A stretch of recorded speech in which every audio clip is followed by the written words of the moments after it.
urnes et les isoloirs sont tous disponibles. Mamadou Doumbia, les détails. Les reliquats des cartes Nina sont arrivés à Bamako, réceptionnés devant les forces de l'ordre par un représentant du ministère de l'administration territoriale, de la décentralisation et de l'aménagement du territoire et un représentant de la CENI. Ces lots complètent les cartes déjà reçues à 6 877 449 cartes Nina. Cette livraison concerne les localités de Ségou, Koulikoro et Bamako. Ça veut dire que nous avons la totalité des cartes Nina. Ces cartes ont été confectionnées suivant un fichier remis par la DGE qui comporte l'ensemble des électeurs potentiels et environ 6 877 449 électeurs. Et les cartes ont coûté 8 514 720 000 francs CFA, entièrement financés par le budget national. En plus des cartes Nina, l'ensemble des autres matériels, tels les urnes et les isoloirs, sont fin prêts. Nous, au niveau de la série, nous sommes satisfaits. Nous avons effectué une mission de supervision déjà à Lyon au moment de la production des cartes Nina. Nous venons de superviser également la réception du dernier lot des cartes Nina. Ce qu'il y a maintenant, il s'agit de faire une mobilisation et pour cela, les partis politiques, le citoyen, la société civile, l'administration, tout le monde doit y mettre du sien pour que les cartes soient retirées. Fin de la conférence débat sur l'architecture de sécurité pour le Mali.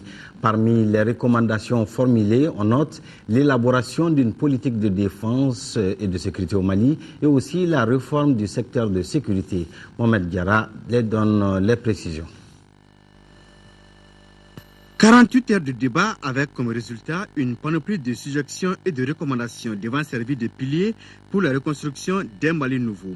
Des recommandations parmi lesquelles l'élaboration d'une politique de défense et de sécurité au Mali, le renforcement de la coopération sur-régionale dans la lutte contre le terrorisme. Il est apparu nécessaire maintenant de faire en sorte que nous ayons une politique formelle de défense et de sécurité pour que cet aspect de la nation soit véritablement pris en compte.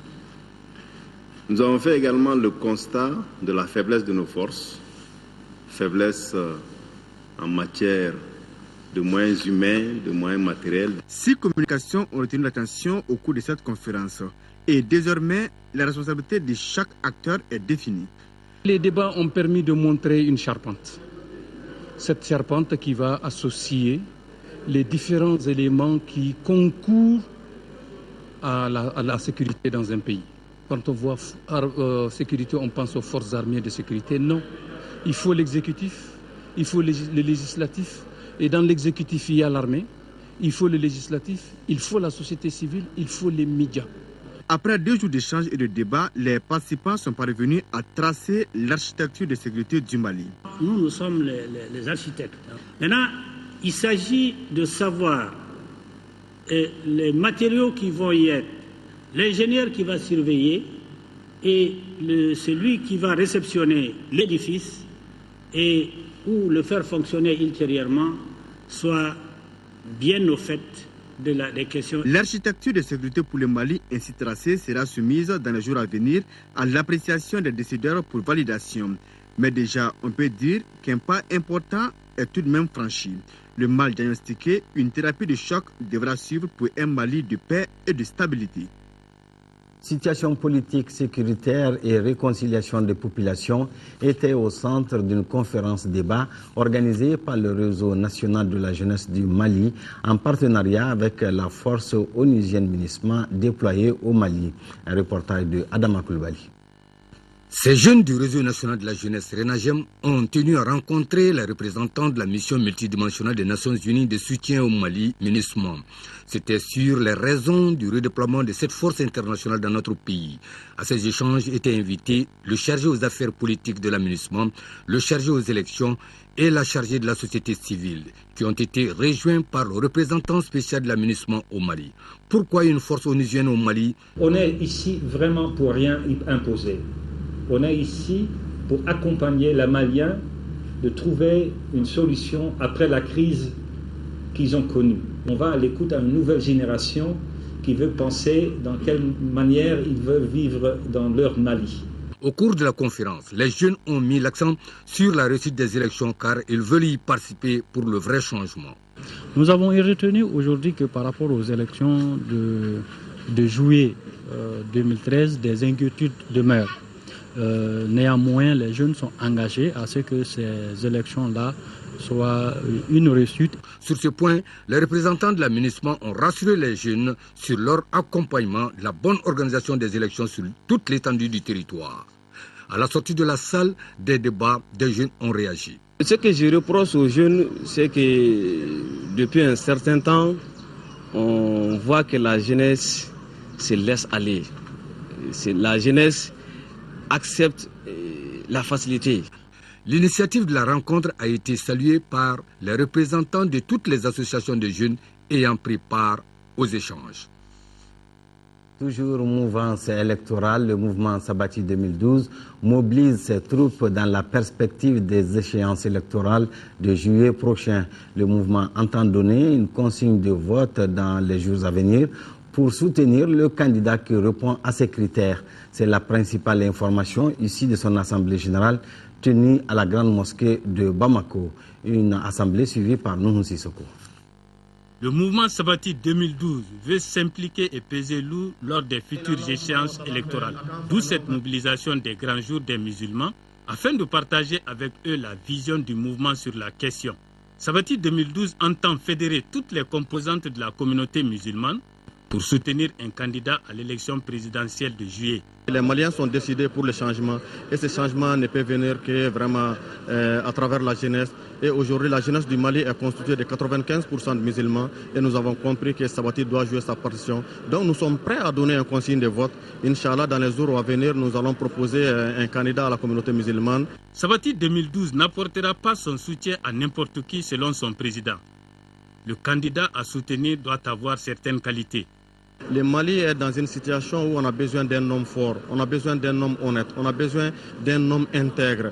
Parce que pour faire face aux enjeux internationaux, on a besoin d'un homme qui a une très grande intuition. Selon le mouvement Sabati 2012, le changement est possible.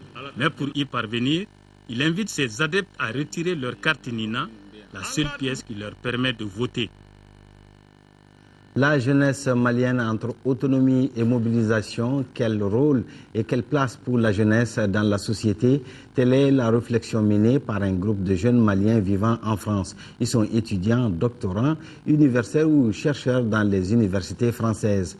Organisé donc avec le concours de l'ambassade du Mali en France et le secrétariat à la jeunesse de l'UNESCO, ce colloque a eu comme cadre le siège de l'UNESCO à Paris. Un reportage de Makanfin Konaté.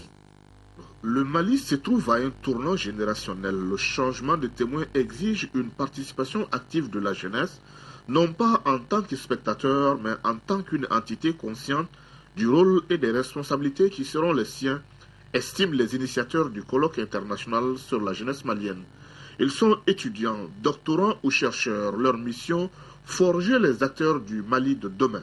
Ici, on élabore un plan pour porter une action et enfin obtenir des résultats politiques sur l'avenir de notre jeunesse.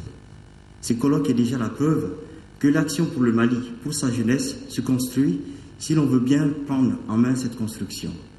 Parrain du colloque, l'ambassadeur du Mali en France, Boubacar Sidiki Touré, croit en la jeunesse malienne et en particulier celle vivant en France, qu'elle soit migrant, intellectuelle ou franco-malienne. Je viens de l'intérieur et de l'extérieur. Le Mali a plus que jamais besoin.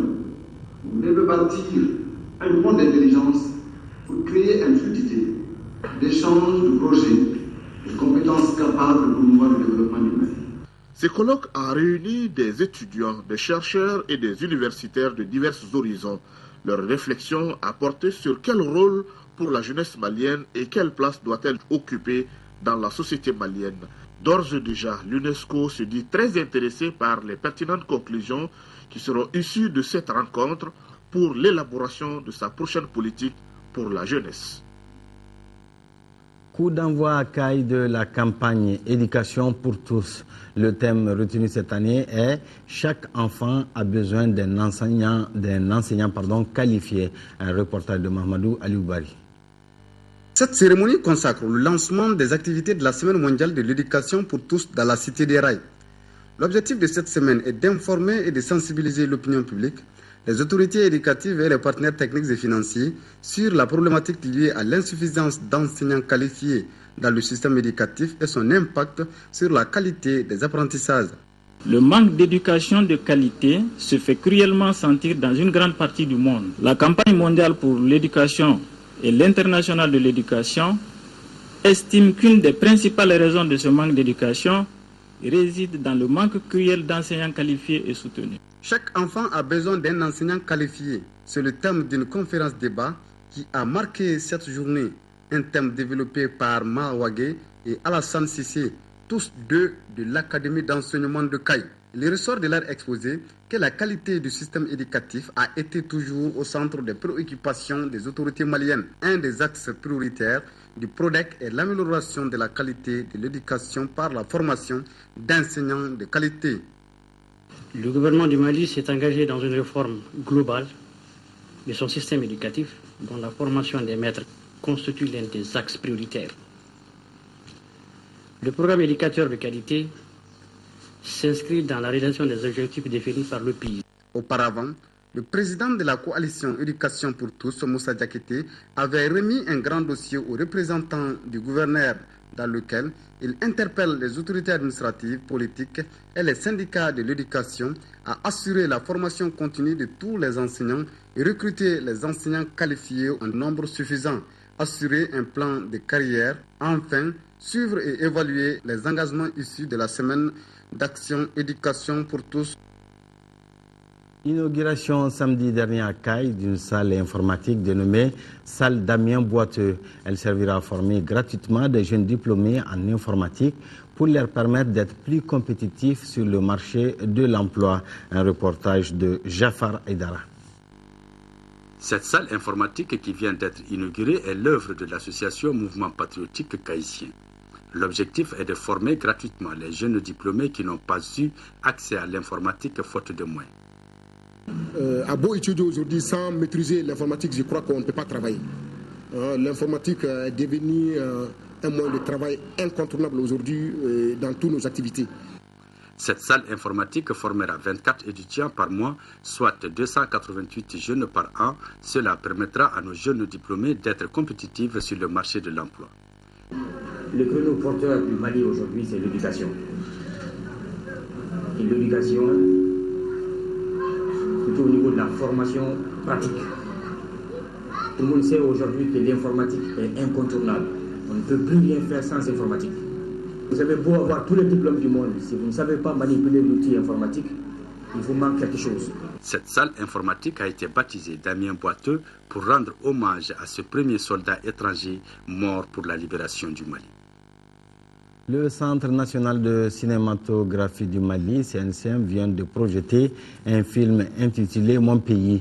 Ce nouveau film, un court-métrage, est un appel à l'unité nationale. Un compte-rendu de Cheikh Oumar Sangari. Un seul doigt ne peut pas prendre un caillou. C'est l'union qui fait donc la force. C'est le message principal de ce court-métrage de 26 minutes qui vient s'ajouter au répertoire de l'industrie cinématographique du Mali. Le moment est bien choisi par le CNCM pour réaliser ce film qui appelle à l'union. L'histoire porte sur une question piège que le maître pose à ses élèves, à savoir prendre un caillou avec un seul doigt. Voilà, c'est ce qui lui sert de prétexte pour introduire et développer l'un des symboles de notre pays, à savoir la devise du Mali, un peuple, un but, une foi. Près d'une soixantaine de comédiens, dont les élèves d'une classe de 6e année de l'école de la paix, ont pris part au tournage de ces documents audiovisuels. Pour le CNCM, il s'agit d'abord d'intensifier la production cinématographique, ensuite cultiver l'esprit de citoyenneté et enfin apprendre aux enfants les béabas du cinéma. Ça me fait plaisir de jouer dans le film. Je suis contente, oui, ça a été facile. On devait prendre une pierre avec un seul doigt. C'est impossible. C'est ce que le maître nous a fait comprendre. La production du film Mon pays a coûté 12 millions, dont une moitié financée par le CNCM et l'autre par Helvetas Mali. Fin de cette édition, merci de l'avoir suivi. Prochain rendez-vous d'infos, ce serait le soir sur l'ORTM. Bonne suite des programmes.